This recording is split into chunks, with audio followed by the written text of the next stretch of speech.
Yes, supposed to. Night Happy Christmas, solid.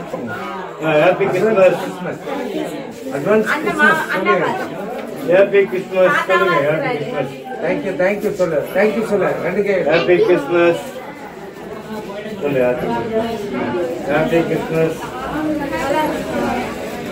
Happy Christmas.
Happy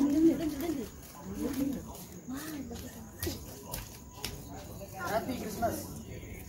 Happy Christmas. Happy Christmas. Happy Christmas. Happy Christmas. Happy Christmas. என் பேர் ஆரோக்கியதாஸ். கடந்த ஒரு 10-15 வருடமாக நாங்கள் இயேசு பாலகன் பிறக்கின்ற இந்த அருமையான தருணத்தை எதிர்நோக்கி இங்குள்ள சிறுவர்களுக்கு கிறிஸ்துமஸ் தாத்தா மூலமாக பரிசுகளை நாங்கள் வழங்கி அவர்கள் இந்த குடியிலே வேண்டி அவர்களுக்கு தேவையான அருளினை பெற நாங்கள் இங்கு வேண்டுகின்றோம்.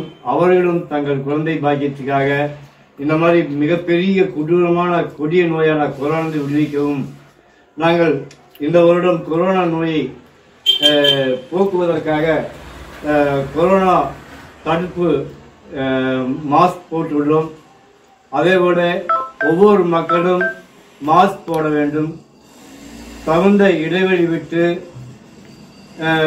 அதிகம் கூட்டம் சேர்ற இடத்துல இருக்கக்கூடாது. அதே மாதிரி கைகளை நல்லா ஹேண்ட் வாஷ் பண்ணணும். கையை இப்படி நல்லா ஹேண்ட் வாஷ் பண்ணி நல்லா சுகாதாரமான முறையில இருக்கணும். இப்ப புதுசா வேற பிரிட்டன்ல இருந்து புதிய கொரோனா வந்துட்டு இருக்கு. இதனால இன்னும் அதிகமாக பொதுமக்கள் நிறைய பேர் விழிப்புணர்வு இல்லாம மாஸ்க் போடாம சுத்திட்டு இருக்காங்க. அதனால இந்த அருமையான தருணத்துல நாங்க இந்த குடியில மாஸ்க் வச்சிருக்கோம். இத பாக்குறவங்க கண்டிப்பா அனைவருமே மாஸ்க் போட்டுட்டு தகுந்த இடைவெளி விட்டு கூட்டம் கூடுற இடத்துல சேராம அதிகமா எங்கேயும் தோழாம இருக்க கேட்டுக்கொள்கின்றோம். இந்த கிறிஸ்துமஸ் வாழ்த்துக்களை திருப்பூர் மாவட்டம் தாராபுரத்தில் கோயில் தெரு பகுதியில் இங்கு 30க்கும் மேற்பட்ட குடும்பங்கள் வசிக்கின்றன. நாங்கள் 20 வருடத்துக்கு மேலாக குடிலமைத்து கிறிஸ்துமஸ் பண்டிகையை கொண்டாடி கொண்டு வருகிறோம். டிசம்பர் 24ஆம் தேதி நள்ளிரவு 12 மணி அளவில் இயேசு ஆனவர் பிறக்கிறார். அந்த நாளை நாங்கள் கிறிஸ்துமஸ் பண்டிகையாக கொண்டாடுகிறோம்.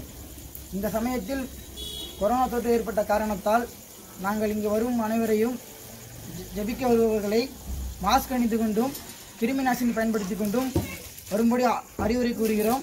சமூக இடைவெளியை பின்பற்றப்பட்டு பிரேயரானது நடத்தப்படுகிறது. காலையில் தேவாலயத்துக்கு வருபவர்களை நாங்கள் மாஸ்க் கொண்டு வரும்படியும் கிருமி நாசினி பயன்படுத்தும்படியும் அறிவுறுத்தப்படுகிறோம். சமூக இடைவெளியானது கடைபிடிக்கப்பட்டு அனைத்து வழிபாடுகளும் நடவடிக்கப்படுகிறது.